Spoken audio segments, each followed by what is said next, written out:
AD एक समद्विबाहु त्रिभुज ABC का शीर्षलंब है। समद्विबाहु त्रिभुज एबीसी आईसी का शीर्षलंब है, ये एडी शीर्षलंब है। तो ए बी बराबर ए सी है। जब समद्विबाहु त्रिभुज है ए बी और ए सी बराबर है, सिद्ध करना है। एडी रेखाखंड बीसी को समविभाजित करता है, ये एडी रेखाखंड है, ये बीसी को समविभाजित करता है, इनके बीडी और सीडी दोनों बराबर है, ये सिद्ध करना है। दूसरा, एडी कोण ए को समविभाजित करता है, ये एडी है, कोण ए को समविभाजित करता है, इनके ये और ये दोनों कोण बराबर है। तो सिद्ध करना है, लिखेंगे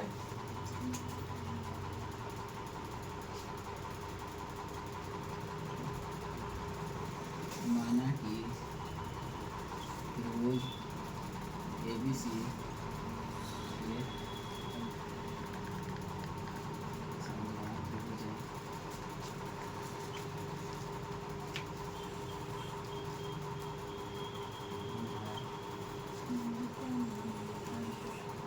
जिसमें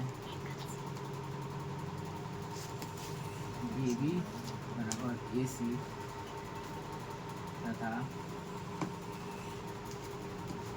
ए डी लंब बी सी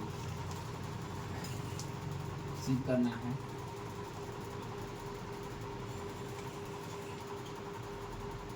दो है, पहला एडी रेखाखंड बीसी को समविभाजित करता है, एडी रेखाखंड बीसी को समविभाजित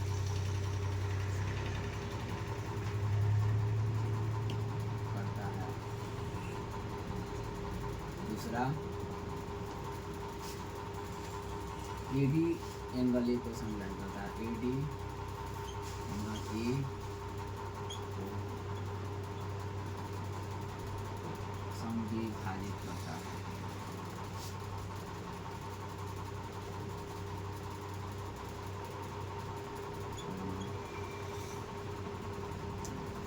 सिद्ध करना है, एडी रेखाखंड बीसी को समविभाजित करता है, एडी रेखाखंड बीसी को समविभाजित करता है। तो सबसे पहले हम देखेंगे, ये बीसी है, समविभाजित करना, तो डी है बीच में, तो बीडी और सीडी बराबर सिद्ध करेंगे तो हो जाएगा। अब इसमें बीडी और सीडी को हम बराबर कैसे करेंगे, तो बीडी देखेंगे कहाँ और सीडी, तो बीडी ये है, इसके ऊपर गया शीर्ष ए, सीडी का शीर्ष गया ऊपर ए, यानी कि त्रिभुज ए बी डी और त्रिभुज ए सी डी, इस दोनों त्रिभुज को सर्वांगसम अगर सिद्ध कर देंगे तो B D C D C B C D से बराबर हो जाएगा। तो त्रिभुज ए बी डी में ए बी और त्रिभुज ए सी डी में ए सी, ये दोनों बराबर है, ये पहला प्रूफ हो जाएगा। दूसरा प्रूफ, इसको पहले लिख दें, त्रिभुज ए बी डी तथा त्रिभुज ए सी डी में ए बी बराबर ए सी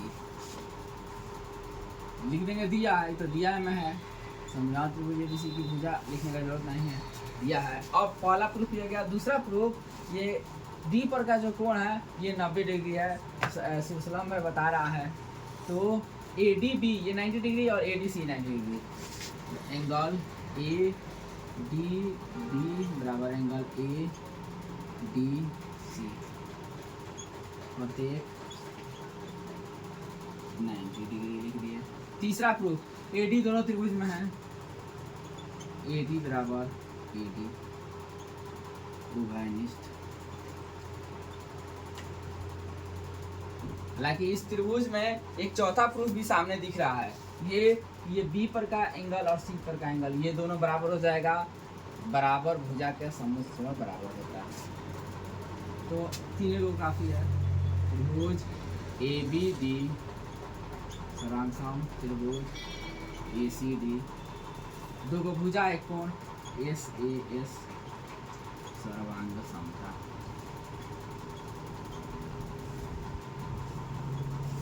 दोनों त्रिभुज सर्वांगसम हो गया, तो अब क्या हो जाएगा, क्या है, बी डी बराबर सी डी, बी डी बराबर सी डी लिख देंगे, सी डी से जब बी डी सी डी बराबर हो गया तो लिख देंगे, अतः ए डी रेखाखंड BC को समद्विभाजित करता है। ये प्रूव हो गया। दूसरा है इसी में का, ये पहला नंबर क्वेश्चन था। दूसरा है, यहाँ दूसरा बना दे रहा है।